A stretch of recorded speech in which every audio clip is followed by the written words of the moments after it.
지난 10일 경주에서 발생한 지진의 진원지가 양산단층이라는 사실을 정부 소속 지진연구기관에서 처음으로 확인됐습니다. 그동안 지진 진원지를 두고 양산단층이라는 전문가들의 의견이 우세했지만 공식적인 확인은 되지 않았는데요. 이런 가운데 정부가 양산단층이 움직이는 활성단층이라는 사실을 알고도 이를 숨겼다는 의혹이 제기되면서 논란이 커지고 있습니다.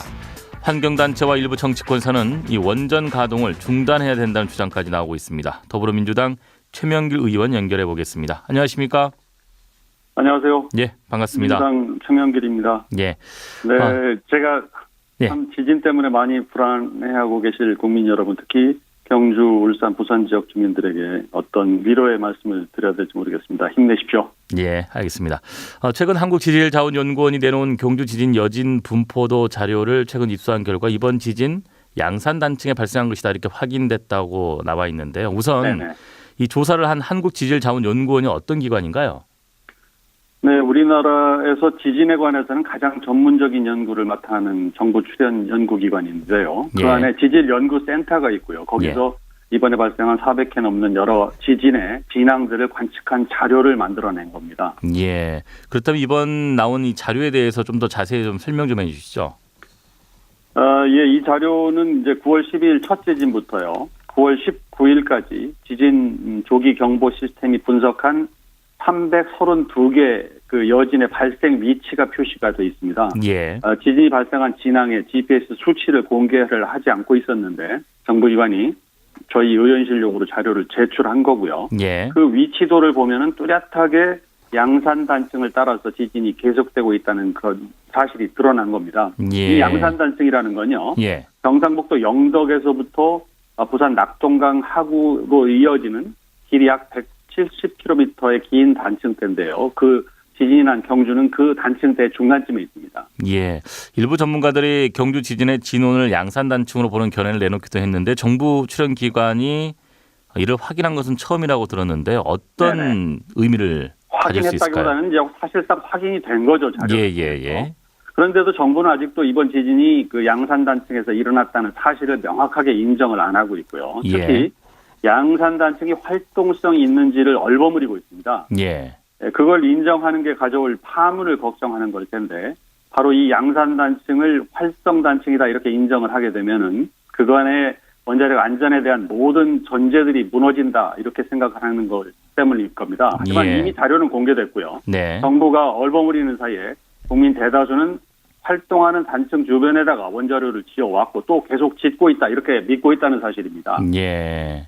이 양산단층이라고 해서 무조건 활성단층이라고는 볼 수는 없는 거죠. 사실상 활성단층이 확인이 된 겁니다. 사실 이 지역에 대한 지진 기록은 그 신라 해공왕 때부터 770년대죠. 조선시대, 고려시대 수차례 있어 왔고요. 이번에 역대급 지진이 발생을 했으니까 지진이 다시 일어날 수 있다는 것은 너무나도 상식적인 예측이겠죠. 그런데 정부는 양산단층이 활성단층이냐 이렇게 묻는 질문에 대해서 전문적인 판단이 필요한 부분이다 이런 말을 반복하고 있는 상태입니다. 그러면서 국제 기준이 어떻다 하다 이런 복잡한 설명을 하는데요. 예를 들어서 지난 3만 5천 년 이내 한 차례라도 지표면에 변화를 주는 지각 변동이 있어야 활성단층이다 이런 지질학 개념을 얘기를 하고 있는데요. 지금도 지표면에 변화가 있는지 알아봐야 한다 이런 식입니다. 그런데 이미 단층이 부딪히는 활동을 한 게 드러났는데 활동성을 이제 판단한다는 게 앞뒤가 맞지 않고요. 그런 얘기를 만일 이번에 지진을 겪으신 분들 앞에서 했다면 아마 큰일이 벌어졌을 겁니다. 그래서 분명한 건 이제 지진은 언제든지 다시 일어날 수 있다는 걸 전제로 해서 이 대비를 해야 된다는 겁니다.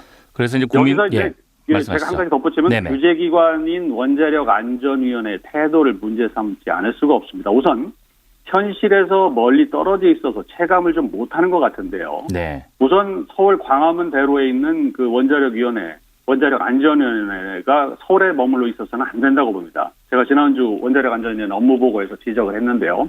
원안위는 즉각 원자로가 있거나 지진이 발생한 지역으로 옮겨야만이 원자력 안전의 현실을 체감을 하고 행정할 수 있다 이런 생각이 듭니다.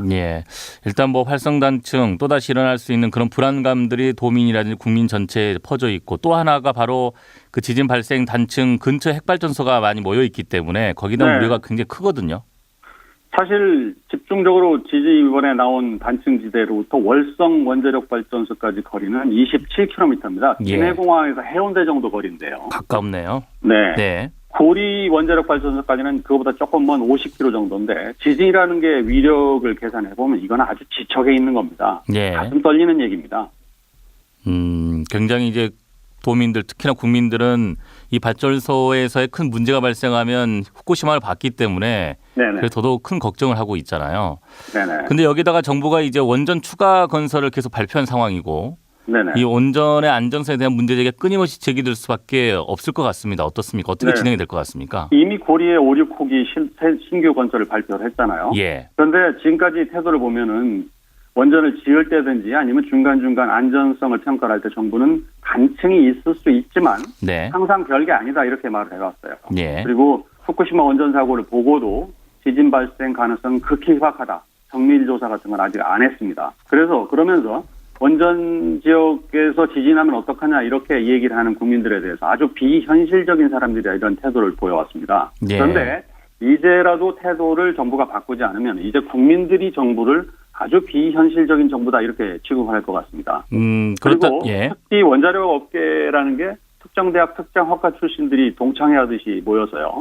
자기들끼리 그들만의 리그를 통해서 원전 허가하고 건설하고 운영하고 그럽니다. 그래서 그 과정에서 핵공학 용어 몇 개 모른다는 이유로 이견을 낼 일반인들의 의견 같은 것들은 기회를 박탈한 이런 상태인데 이거 바로잡아야 될 시점이라고 생각합니다. 그렇다면 의원님은 정부의 원전 정책이 어떤 방향으로 바뀌어야 된다고 보시는지요? 단언하기는 어렵죠. 그렇지만 원자력 업계와 정부는 원자력이 청정에너지다. 또 발전 단가가 저렴하기 때문에 결국 우리의 미래를 책임질 미래 에너지다 이렇게 주장을 하는데요. 과연 그런지는 원점부터 되짚어봐야 됩니다. 당장 원전을 세우면 전력 수급에 문제가 생기는 건 분명하지만요. 모든 걸 다시 봐야 됩니다. 원전을 우리가 지금 만들어서 가동해온 게 40년인데요. 지금까지는 안전의 문제를 심각하게 걱정을 해보지를 않았고요. 다 쓴 원자로를 폐기하는데 막대한 비용이 든다는 사실. 그리고 천문학적 돈이 들어가는 사용 후 해결료 처리 비용 같은 것들을 눈앞의 현실로 고민하지 않았던 게 사실이거든요. 그런데 이런 비용까지를 감안하면은 과연 원전의 발전 단가가 다른 에너지보다 싸기는 싼 건지 이것도 다시 봐야 됩니다. 이 후쿠시마 원전 사고 이후에 독일 같은 나라가 2022년 그러니까 앞으로 6년 이내에 원자력 발전소를 모두 없애기로 결정을 했거든요. 독일이 어떤 나라입니까? 계산이 굉장히 빠르고 정확한 나라 아닙니까? 그런데 독일 같은 나라가 18개의 원자로를 모두 없애기로 앞으로 6년 이내에 없애기로 결정을 했을 때는 그만큼 원자력 발전의 미래 코스트가 너무나도 크다. 이렇게 판단을 했기 때문이라고 생각을 합니다. 우리도 심각하게 고민을 해봐야 되고요. 사실 이 땅이라는 게 우리 후손들한테 빌려 쓰는 거 아니겠습니까?